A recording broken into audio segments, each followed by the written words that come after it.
Hi hello viewers welcome to NTV. This is Tarak. Harshith Shetty, Pallavi Gowda జంటగా బుల్లితెర megastar అని అందరూ చెప్పుకునే ప్రభాకర్ గారి ప్రొడక్షన్లో ఒక కొత్త సీరియల్ అనేది జెమినీలో రాబోతుంది. అదే ఏ వన్ డే శ్రీమతి గారు. సో మరి ఈ సీరియల్ గురించి మరిన్ని ఇంట్రెస్టింగ్ విషయాలు మనతో షేర్ చేసుకోవడానికి ప్రొడ్యూసర్ ప్రభాకర్ గారు ఉన్నారు. ఆయనతో మాట్లాడదాం. హలో ప్రభాకర్ గారు. హాయ్ అండి, నమస్తే. మీరు ఎన్ని సంవత్సరాలు ఉన్నా కూడా మేము ఆ బుల్లితెర మెగాస్టార్ అనే బిరుదు మాత్రం వేరే ఎవరికి ఇవ్వడానికి కూడా లేకుండా పోయింది యాక్చువల్గా. అలా ఏం లేదండి, ఇప్పుడు ఒకప్పుడు మనం చేసిన ఇప్పుడు చాలామంది చేస్తున్నారు. ఎస్. సో బిరుదుల కంటే కూడా మన వర్కే ఇంపార్టెంట్. ఆల్వేస్ ఏం చేస్తాం అనేది ఇంపార్టెంట్. సో టీవీలో పుట్టి పెరిగాం కాబట్టి ఇక టీవీలో ప్రొడక్షన్ అనేది ఆపకుండా కంటిన్యూ చేస్తున్నాం. ఎస్. సో అలాగే నేను జెమినీకి చేశాను, జీకి చేశాను, ఈటీవీకి చేశాను, అన్నిటికి చేశాను. మా టీవీకి కూడా ఇప్పుడు 2 సీరియల్స్ చేస్తున్నాను. ఎస్. ఎస్. సో ఇది జెమినీకి ఒక సీరియల్ స్టార్ట్ చేశాము, ఎస్. ఏముండే శ్రీమతి గారని. జనరల్గా ఎవరైనా మనకు చెప్పుకునేది ఏంటంటే మెయిల్ డామినెంట్ సొసైటీ కాబట్టి ఏమండే శ్రీవారు అంటారు. మీరు వెరైటీగా అంటే దీంట్లో శ్రీమతిని చూపిస్తున్నారు, శ్రీవారిని చూపిస్తున్నారు. బట్ అంటే మరి హీరోయిన్ సైడ్ ఎందుకు ఇచ్చారు టోటల్? లేదు, టీవీ సీరియల్స్లో మేల్ డామినేటెడ్ నేమ్స్ పెట్టిన, మేల్ డామినేటెడ్ క్యారెక్టర్స్ యాక్ట్ చేసిన సీరియల్స్ అంత బాగా నడవు. ఎందుకంటే చూసేదంతా ఆడవాళ్ళు. సో వాళ్ళ క్యారెక్టర్స్ రిఫ్లెక్ట్ అయ్యేలాగా, వాళ్ళు ఎదుర్కొనే సమస్యలు వాళ్ళకి కనిపించేలాగా తీస్తేనే చూస్తారు. సో మీరు ఎన్ని సీరియల్స్ చూసినా అన్ని లేడీస్ పేర్లే ఉంటాయి చూడండి. ఎప్పుడో ఒకసారి నేను ముద్దు బిడ్డ అని మేల్ బేస్డ్ చేశాను. అప్పట్లో చూశారు కానీ ఇప్పుడు చూడరు. అప్పుడు తండ్రి కొడుకులది అది స్టోరీ. ఇప్పుడు కష్టం అలాగా. అంటే మీరు యాక్టర్గా ఎంత క్యాలిక్యులేటెడ్గా ఉంటారో ప్రొడ్యూసర్గా కూడా చివరికి నేమ్ దగ్గర నుంచి కూడా అంతే క్యాలిక్యులేటెడ్గా వస్తున్నారు. యాక్చువల్లీ డెఫినెట్గా జాగ్రత్తలు తీసుకుంటాం. ఎలా చేస్తే చూస్తారు, ఎలా ఎంటర్టైన్ చేయగలం అవతల వాళ్ళ ఆడియన్స్. ఏదో చేసామన్నట్టు కాకుండా చేసింది వాళ్ళకి నచ్చాలి, నచ్చేలా చేయాలి ఎలా అనేది ఆలోచిస్తాం అనమాట. మరి ఈ పర్టికులర్ స్క్రిప్ట్ని మీరు ఎంచుకోవడానికి, దీన్ని ప్రొడ్యూస్ చేయడానికి రీజన్స్? ఇది యాక్చువల్గా నేను ప్రొడ్యూస్ చేయడానికి కారణం, ఫస్ట్ నేను సుజిత గారు యాక్ట్ చేద్దామని నేను రాసుకున్న కథ. దీని కథ నేనే రాశాను. ఇది ఒక 4 years బ్యాక్ వదినమ్మ సీరియల్ అయిపోయిన తర్వాత ఇమ్మీడియట్గా నేను ఒక ప్రాజెక్ట్ చేయాలనుకున్నాను, మళ్ళీ సుజిత గారి కాంబినేషన్. తర్వాత నేను వేరే పనుల్లో బిజీ అయిపోయాను. ఆ తర్వాత లావ్ అయిపోయాను. ఈ క్యారెక్టర్కి నేను సూట్ అవ్వను. సుజిత గారు ఇప్పటికీ సూట్ అవుతారు కానీ తను ఇంకా వేరే వాటిలో బిజీగా ఉన్నారు. సో చేయలేకపోయాం. ఆ కథని నేను ఇప్పుడు జెమినీ టీవీ వాళ్ళు ఏదైనా చేద్దామని అడిగినప్పుడు ఈ కథ చెప్పాను. వాళ్ళకి బాగా నచ్చింది. వెంటనే కొంచెం అందమైన అబ్బాయి, అందమైన అమ్మాయి కావాలని వెతికి వీళ్ళిద్దరిని పట్టుకొని ఈ సీరియల్ స్టార్ట్ చేసాం అనమాట. బట్ మీరు అంటున్నారు అందమైన అబ్బాయి, అందమైన అమ్మాయి. మీరు అంటే మీరు లావ్ అయిపోయినా కూడా మరి ట్రాన్స్ఫర్మేషన్ అనేది చేయొచ్చు, అనుకుంటే చేయొచ్చు. బట్ ఇప్పుడు అనుకోలేదు, ఇంకా కొంచెం రిలాక్సేషన్ మూడ్లో ఉన్నాం అనమాట. అంటే చేసి ఉన్నదాంట్లో అట్లా కాదు, ఆడియన్స్కి మొనాటనీగా ఉండకుండా కొంచెం గ్యాప్ ఇచ్చి ఒకటి చేసామనుకోండి చాలా బాగా అనిపిస్తుంది. ఎందుకంటే ఇప్పటికీ still I'm coming in Krishna Mukunda Murari, మా టీవీలో వస్తున్నాను. ఇదే జెమినీ టీవీలో నేను ఈ సీరియల్లో కూడా ఫాదర్ చేయాలి, కానీ పక్కన ఇంకొకటి ఫాదర్గా చేసేసాను. మా ఫ్రెండ్ ప్రొడ్యూస్ చేసిన సీరియల్ ప్రేమ్ సాగర్ అంతా కొత్తగా రెక్కలు వచ్చినాయని, ఆ సీరియల్లో ఫాదర్గా చేశాను కాబట్టి ఇందులో చేయలేను పక్కన. సో అలాగా గ్యాప్ వచ్చింది అంతే. అంటే దీనికి ఇన్స్పిరేషన్ ఎక్కడి నుంచి సార్? ఎందుకంటే జనరల్గా సీరియల్స్ అంటే మీరు అన్నట్టు ఇంతకుముందు మీరు చేసినవి కూడా కొంచెం సెంటిమెంట్ బేస్డ్ ఉండేవి. ఇవి దాదాపు 7 నుంచి 8 టీజర్లు కట్ చేశారు. ఏ టీజర్ చూసినా దేనికదే కొత్తగా ఉంది యాక్చువల్గా. అది తెలిసిన కథ అయినా కూడా. అంటే సీరియల్స్ అన్ని ఓవర్ సెంటిమెంట్గానే ఉంటాయండి. పాత సినిమాలు బేస్డ్ ఉంటాయి. పాత సినిమా కథలు ఎలా ఉంటాయి అలాగ ఉంటాయి. అలా ఉంటేనే చూస్తారు మన వాళ్ళు కూడా. కొత్తగా ఏదన్నా చేస్తే అంత తొందరగా ఎక్కదు, చాలా తక్కువ క్లిక్ అవ్వడం. సో ఫన్ బేస్డ్గా ఒకటి చేద్దామని అనిపించింది. నేను బాగా జోవియల్గా ఉంటాను, అది చాలా ఇష్టం చాలామందికి. ఆ క్యారెక్టర్ని రిఫ్లెక్ట్ చేస్తూ ఒక సీరియల్ చేద్దామని అనిపించి, భార్యాభర్తల మధ్య ఎలా ఉంటే ఫన్ ఎలా ఉంటుంది అనేది. ఒకప్పుడు దూరదర్శన్లో సీతారాముల అని ఒకటి ఏదో వచ్చేదండి, నరేష్ గారు వాళ్ళది, చాలా బాగుండేది. అలాంటిది ఒకటి ఇప్పుడు చేస్తే బాగుంటుంది అనిపించి ఒక కథ ఆలోచించాం. ఆ కథలో అలా ఆలోచనలోంచి వచ్చిన కథే ఇది, ఏముండే శ్రీమతి గారు. ఏంటంటే ఆవిడ శ్రీమతి గారు కాదు వీడికి, కానీ శ్రీమతి గారు అనాల్సి వస్తుంది. సో ఇద్దరు అన్నోన్ పీపుల్ ఒకే ఇంట్లో ఒకే చోట ఉండాల్సి వస్తే ఎలా ఉంటుంది? ఒక కూతురు తండ్రి, ఒక కొడుకు తల్లి, ఒకరికొకరు సంబంధం లేదు, బట్ వీళ్ళందరూ ఒక దగ్గర ఉండాల్సి వస్తుంది. వచ్చినప్పుడు ఎలాంటి ప్రాబ్లమ్స్ వస్తాయి, గిల్లి గజ్జాలు ఎలా ఉంటాయి, ఒకళ్ళ సమస్యలను ఒకళ్ళు ఎలా అర్థం చేసుకుంటారు, ఒకళ్ళ జీవితానికి ఒకళ్ళు ఎలా ఉపయోగపడతారు, రేపొద్దున వాళ్ళ జీవితాలు సెటరేట్ అవుతాయా లేదా, వీళ్ళిద్దరే బతుకుతారా, వీళ్ళిద్దరే ఒకటవుతారా అనేది ఒక ఎమోషన్స్ అన్ని మిక్స్ చేసిన సీరియల్ అనమాట. ఓకే, అదే నేను అంటే మీరు ఎంత కామెడీ చూపించినా ఒక ఎమోషన్ పాయింట్ అనేది లేకపోతే మాత్రం సీరియల్లో అది కొంచెం లైటర్ వేలో చెప్దామని, ఇప్పుడు నవ్వుకుంటూ చెప్పడం ఉంటుంది కదా ఒక విషయం, అలాగా సరదాగా నవ్విస్తూ ఒక మెయిన్ కంటెంట్. అసలు కంటెంట్కి వెళ్తే ఫుల్ సెంటిమెంట్ ఉంటుందండి. అంటే ఆ అమ్మాయి ఆ కూతురు ఏంటి అసలు ఆ కథ, వీడి కూతురు ఏంటి, ఆ అమ్మాయి కొడుకు ఏంటి అనే కథకి వెళ్తే గుండెలు పిండేస్తాయి. అంత టచ్ చేస్తారా ఈ చేస్తాం, డెఫినెట్గా చేస్తారు. అంటే ముందు మనకి నవ్వించి నవ్వించి నవ్వించి ఒక్కసారిగా అంటే నవ్వినప్పుడు నవ్వుతారు, బాధపడినప్పుడు బాధపడతారు. అది కంటెంట్ ఎలా ఉంటుంది అది. ఓకే. అయితే మీరు ఒక పక్క కంటిన్యూగా సీరియల్స్ చేస్తున్నారు, ఒక పక్క సినిమాల ప్రొడక్షన్లో కూడా ఉన్నారు. మరి మీకు ఈ కథ రాసుకునే అంత ఖాళీ ఎక్కడ ఉంది సార్ అసలు? ఏముంటుందండి, ఇప్పుడు ఇంకా ఖాళీ ఉందండి. అవునా? ఆ ఖాళీ వల్లనే లావ్ అయిపోయాం, తిని పడుకుంటున్నాం అనమాట. ఏముంటుంది, 24 hours మనకు ఉంది, అందులో మనకి ఉన్న పని తక్కువ. ఒక నెలకు ఒక 10-15 రోజులు షూటింగ్ చేసినా కూడా మిగతా 15 రోజులు ఖాళీగా ఉంటాము. సో ఎక్కడొక్కడ తడుతుంది, నైట్ కూర్చున్నప్పుడు, టీవీ చూస్తున్నప్పుడు, లేదా మూవీస్ చూస్తున్నప్పుడు, ఏదో ఒకటి దాన్ని మనం కరెక్ట్గా మెటీరియలైజ్ చేసేస్తే అది కథ కిందకి వచ్చేస్తుంది. అయితే యాక్చువల్గా మీరు సీరియల్ ప్రొడక్షన్ ఉన్నారు, సినిమా ప్రొడక్షన్ కూడా ఉన్నారు కదా, మరి రెండింటికన్నా డిఫరెన్స్ ఉంటుందా? లేకపోతే చాలా డిఫరెన్స్ ఉంటుంది. ప్రొడక్షన్ వర్క్ సేమ్ అయినా ప్రొడక్షన్ చాలా డిఫరెన్స్ ఉంటుంది. అంటే ఏ కైండ్ ఆఫ్ ఇది అంటారు అది? సీరియల్కి వచ్చేసి కంటెంట్ బాగా చెప్తే చాలండి. కంటెంట్ బాగా చెప్తే చాలు. సినిమాకి కంటెంట్ కాదండి, మేకింగ్ కూడా చాలా ఇంపార్టెంట్. ఓకే.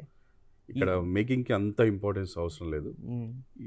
ఇప్పుడు అది కూడా కొంచెం పెరిగింది, కానీ అది కాదు మెయిన్. కంటెంట్ బాగా చెప్పాలి, స్క్రీన్ ప్లే ఎవ్రీడే. సినిమా ఒకసారి ఒక 2 hours అంతే, ఇది రోజు ½ an hour. రోజు ½ an hour, లాస్ట్లో బ్యాంగ్ ఇవ్వాలి, బ్రేక్ల ముందు బ్యాంగ్ ఇవ్వాలి, ఆలోచించాలి. సో ఇది వేరే వర్క్, వేరేది. అండ్ ఇది బడ్జెట్లో ఉంటుంది, తక్కువ బడ్జెట్. సినిమా చాలా బడ్జెట్ అవుతుంది, ఎందుకంటే అక్కడ చాలా మంది యాడ్ అవుతారు, ఇక్కడ అంతమంది అవసరం లేదు మాకు. మేము 10 మంది ఉంటే చేసుకోవచ్చు. ప్లస్ మీకు తెలిసిన క్రాఫ్ట్ కాబట్టి ఈజీగా ఎవరేం చేస్తున్నారు అనేది ఒక ఐడియా ఉంటుంది, ఒక క్లారిటీ ఉంటుంది. అక్కడ చాలా మంది మీద డిపెండ్ అయి ఉండాల్సి వస్తుంది. సినిమా ఒక్కరు రాకపోయినా మనం ఇబ్బంది పడతాం, ఇక్కడ ఎవరు రాకపోయినా మనం చేసుకోవచ్చు, అన్నీ మనకి తెలిసి ఉంటాయి కాబట్టి. అక్కడ అలా చేయలేము. యూనియన్స్ ఉంటాయి, చాలా మంది ఇన్వాల్వ్మెంట్ ఉంటుంది, ఎవరు పడితే అది చేయడానికి ఉండదు, ఆ ప్రాబ్లం ఉంటుంది. చంద్రహాసన్ ఆల్రెడీ ఇంట్రడ్యూస్ చేశారు, అప్పుడు 3 సినిమాలు రిలీజ్ అన్నారు, తర్వాత అన్నారు, కానీ బట్ ఇప్పటి వరకు అంటే రిలీజ్ రాలేదేంటి ఒకటి కూడా? ఫస్ట్ మూవీ కంప్లీట్ అయిపోయింది ఆల్మోస్ట్, ప్రొడ్యూసర్స్ రెడీగా ఉన్నారు రిలీజ్ చేయడానికి. బట్ వాళ్ళకి మా కథ నచ్చింది, మేము చేస్తున్న కథ. మాది ఆల్మోస్ట్ ఇంకొక 2 days చేస్తే అయిపోతుంది సార్, ఫస్ట్ మీది చేశాక మనం చేద్దామని వాళ్ళు ఆగారు. 3rd మూవీ రన్నింగ్లో ఉంది, జరుగుతుంది షూటింగ్, ఈ రోజు కూడా జరుగుతుంది. ఓకే. అంటే మూడు different kind of subjects, different subjects. అంటే మీరు చేసిన సినిమా నచ్చింది అన్నారు కదా ఫస్ట్, అంటే అంత నచ్చడానికి రీజన్ ఏంటి సార్? వాళ్ళది కొంచెం యాక్షన్ బేస్డ్ సినిమా వాళ్ళది, మాదేమో ఫ్యామిలీ ఎంటర్టైనర్, ఫుల్ అందరు కూర్చొని ఫ్యామిలీ వెళ్ళిపోయి ఎంజాయ్ చేసే సినిమా. ఫస్ట్ ఇది చేద్దాం సార్ అని వాళ్ళు అందరం కలిసి అనుకున్నాము, దానివల్ల అది రెడీగా ఉన్న కాపీ కూడా ఉంది అలాగే, మేబీ అది తర్వాత రావచ్చు. సో ఫ్యామిలీ ఎంటర్టైనర్స్ అంటే మనకి అక్కడ ఎంత స్కోప్ ఉందనేది మనకు తెలుసు ఆల్రెడీ. ఉంది, ఇప్పుడు సినిమాలు తక్కువ వస్తున్నాయి కదా, అన్ని మాస్ ఎలిమెంట్సే వస్తున్నాయి, అందరూ మాసే చేసేస్తున్నారు కదా. ఓకే. అయితే మొత్తానికి చంద్రహాస్ని ఒక ఫ్యామిలీ హీరో కింద మాకు అందరి ఫ్యామిలీలోకి పంపించబోతున్నారు. మాట్లాడదాం చంద్రహాస గురించి ఒక టాపిక్ తర్వాత మాట్లాడదాం. ఏమండై శ్రీమా. అయితే యాక్చువల్గా సార్ ఇప్పుడు మీరు అన్నారు ఈ సీరియల్కి ఏంటంటే చాలా హార్డ్ వర్క్ ఉంటుంది, ఒక రకంగా చెప్పాలంటే. ప్రతి ఎపిసోడ్ ఎండింగ్లో ఒక బ్యాంగ్ ఇవ్వాలి, నెక్స్ట్ ఎపిసోడ్ చూడాలంటే ఒక క్యూరియాసిటీ క్రియేట్ చేయాలి, ఎంత ఉంటుంది కదా. అంటే మరి కామెడీలో ఇంత కామెడీ జోనర్లో చేస్తున్న సీరియల్కి అలాంటి బ్యాంక్స్ కానీ ఇవి కానీ ఇవ్వాలంటే కూడా ఇంకెక్కువ స్ట్రెయిన్ ఉంటుంది కదా మరి. సో మరి దాన్ని ఎలా డిజైన్ చేసుకున్నారు? యాక్చువల్లీ అలవాటైన వాడికి స్ట్రెయిన్ ఏమి ఉండదండి, ప్రాసెస్ అలవాటైన వాళ్ళకి.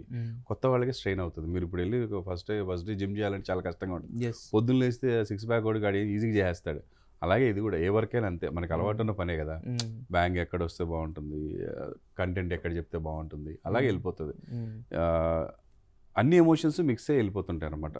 ఎప్పుడు కామెడీ రావాలి, ఎప్పుడు సీరియస్ అవ్వాలనేది కరెక్ట్గా ఉంటుంది అది. ఓకే.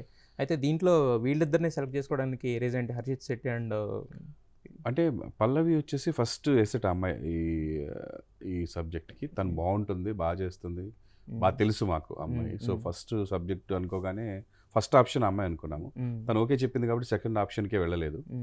ఈ హర్షిత్ శెట్టి వచ్చేసి మనం ముందు 2-3 చూసాము, ఎవరు నచ్చలేదు. అంటే బాగుంటే పెర్ఫార్మెన్స్ వీక్, పెర్ఫార్మెన్స్ బాగుంటే కొంచెం చూడ్డానికి అంత బాగాలేరు. తను వచ్చేసి good looking and doing very good, బాగా చేస్తున్నారు. సో తను కూడా ఛానల్ వాళ్ళు మేము కలిసి సెలెక్ట్ చేసిన అబ్బాయి అనమాట. అబ్బాయి ఓకే. సో ఇద్దరు పేరు కరెక్ట్గా ఉంది, రేపు పొద్దున మంచిగా మేడ్ ఫర్ ఈచ్ అదర్ పేరులాగా ఉంటారు అనమాట. అంటే ఇప్పుడు మీకు సుజిత గారికి తయారు చేసుకున్న సబ్జెక్ట్ కదా ఇది, సో దాంట్లో వీళ్ళిద్దరు పర్ఫెక్ట్గా సూపర్గా సెట్ అయ్యారు, మాకంటే బాగా సెట్ అయ్యారు. మీకన్నా బాగా సెట్ అయ్యారు అంటారు. మీరు కొంచెం తగ్గి వస్తే మీరు అంటే అది వేరే విషయం లేదు, మళ్ళీ పెద్ద మ్యాటర్ అది. అంటే చేయాలనుకుంటే చేసేస్తాము, ఇంకా ఇప్పుడు అది మేము చేసేలా లేం కాబట్టి వేరే వాళ్ళతో చేద్దామని డిసైడ్ అయిపోయాం. ఎస్. అయితే ఇప్పుడు మీరు సీరియల్కే రాస్తున్నారు కదా, మరి రేపొద్దున సినిమాలు కూడా కథ ఇవి అన్న? నేను నా 2 సినిమాలు ముందు డైరెక్ట్ చేసినవి నేనే స్క్రీన్ ప్లే రాసుకున్నానండి. నెక్స్ట్ వే కానీ బ్రాండ్ బాబు కానీ, ఇప్పుడు చేయబోయే సినిమా కూడా నేను డైరెక్ట్ చేయబోయే సినిమా కూడా నేనే రాసుకుంటాను. అయితే ఇప్పుడు దీనికి వరకు వచ్చేసరికి మన ఏమండో శ్రీమతి గారి వరకు వచ్చేసరికి ఆడియన్స్కి ఇప్పుడు మీరు చెప్పారు ఇంతకుముందు దీంట్లో ఒక సెంటిమెంట్ ఉంటుంది, ఒక కామెడీ ఉంటుంది అని ఒక ప్రామిస్ చేయాలంటే కనుక ఆడియన్స్కి ఏం ప్రామిస్ చేస్తారు మీరు మీ తరపు నుంచి? అంటే వాళ్ళు చూస్తున్నంతసేపు ఎక్కడ బోర్ ఫీల్ గారు, మళ్ళీ ఎపిసోడ్ ఎప్పుడు వస్తుందని వెయిట్ చేస్తారు. అది మాత్రం కన్ఫర్మ్. యాక్చువల్గా అయితే సార్ ఈ మధ్యన ఒకటి బాగా ఎక్కువ వినిపిస్తుంది ఏంటంటే మీరు కనపడకపోవడం వలన లేదంటే పెద్దగా వినపడకపోవడం వలన కానీ లేదు ఇంకా ప్రభాకర్ ఇంకా మొత్తం టోటల్గా సినిమాలు సీరియల్స్ అన్ని మానేసి రాజకీయాల్లోకి వచ్చేస్తున్నారు అనేది ఒక పెద్ద గాసిప్ బయట నడుస్తుంది. ఆ గాసిపే రాజకీయం. నేను ఎక్కడ రాజకీయాలకు రావట్లేదు. అదే పాలిటిక్స్. ఏం లేదు సార్, మనకి రాదు ఆ పని. పాలిటిక్స్ అని మంది కాదు, మనకి వచ్చిన పని ఇదే. చివరి శ్వాస వరకు ఇదే పని చేస్తాం, నో డౌట్. ఎస్. అయితే మీరు ఇంతకు ముందు 2 సినిమాలు కూడా డైరెక్ట్ చేశారు యాక్చువల్గా. బ్రాండ్ చేశాను. నెక్స్ట్ మూవీ పెద్ద సినిమా డైరెక్ట్ చేయాలని చిన్న సినిమాలు చేయకుండా ఆగిపోయి ఉన్నాను. ఆ పెద్ద సినిమా మెటీరియలైజ్ అవుతుంది. ప్లస్ మా పాప ఇదే ఫీల్డ్లో ఉంది, మా బాబు ఇదే ఫీల్డ్లో ఉన్నాడు, హీరోగా వస్తున్నాడు. ఆడి ఫీచర్ అదే. పాప మ్యూజిక్ చేస్తుంది, నెక్స్ట్ హీరోయిన్గా చేస్తుంది. ఇప్పుడు కొత్తగా ఇన్నాళ్ళు ఏ పని చేయని నా మిసెస్ కూడా వెబ్ సిరీస్లో వాటిల్లో మదర్ క్యారెక్టర్ చేస్తున్నారు. మొత్తం ఇదే పని మాది. ఫ్యామిలీ సినిమాలకే ఫ్యామిలీ ఉప్మా తిని బతికేసినట్టు ఫ్యామిలీ ఇండస్ట్రీలో పనిచేసి బతుకుతున్నారు. ఇండస్ట్రీలో పనిచేస్తారు. ఇండస్ట్రీకి అది ఒక రకంగా బతుకుతుంది కాదు, కొంతమందికి పని కల్పించినట్టే కదా మీరు చేస్తున్నారు. అన్ని రకాలుగా ఇప్పుడు నా మిసెస్ కంటిన్యూగా ప్రొడ్యూస్ చేస్తున్నారు ఎప్పటి నుంచో. ఇప్పుడు స్క్రీన్ మీదకి వచ్చారు. తనకి పెద్దగా రాదు కానీ నేర్చుకుంటూ అలా తనకి టైం పాస్ అలా చేస్తూ ఉన్నారు అనమాట.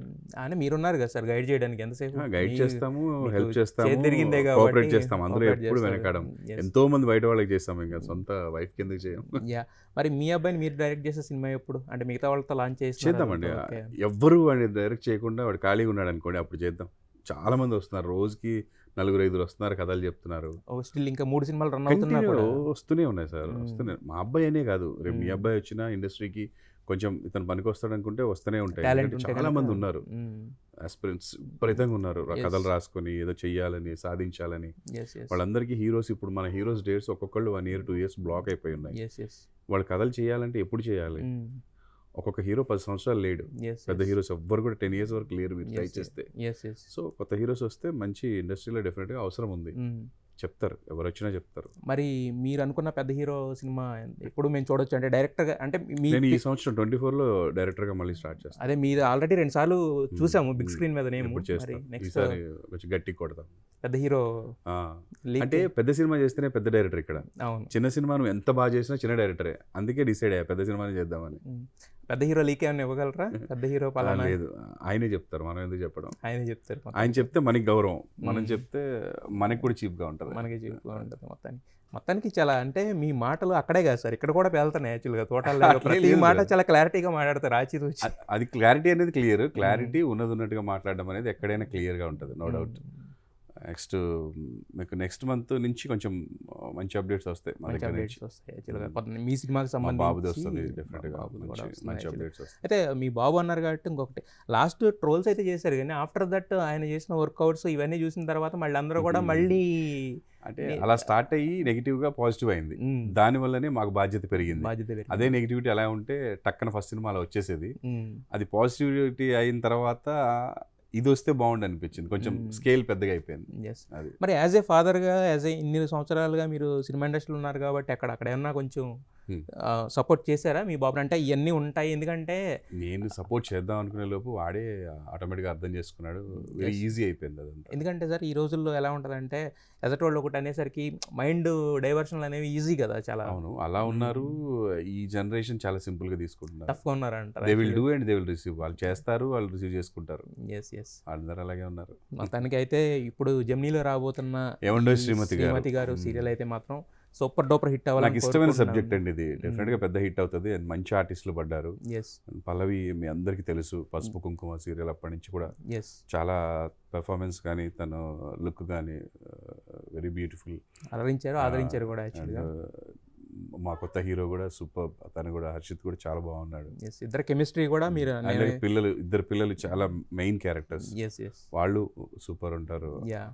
దేవిశ్రీ గారు, భార్గవ్ గారు వాళ్ళు ఇంపార్టెంట్ క్యారెక్టర్స్ చేస్తున్నారు. మమ్ముట్టి శ్రీనివాస్, శాంతి గారు వాళ్ళు మంచి క్యారెక్టర్ చేస్తున్నారు. సో వీళ్ళందరూ కలిసి డెఫినెట్గా మంచి హిట్ అవుతుంది సీరియల్ ఏమండో శ్రీమతి గారు. జెమినీలో ఎప్పటి నుంచో ఒక మంచి సీరియల్ వస్తే చూద్దామని చాలామంది వెయిటింగ్.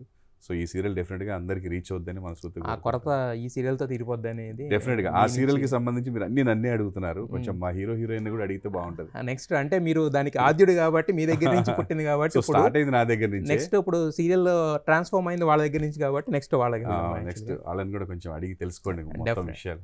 డెఫినెట్గా thank you Tarak. Thank you sir. Yeah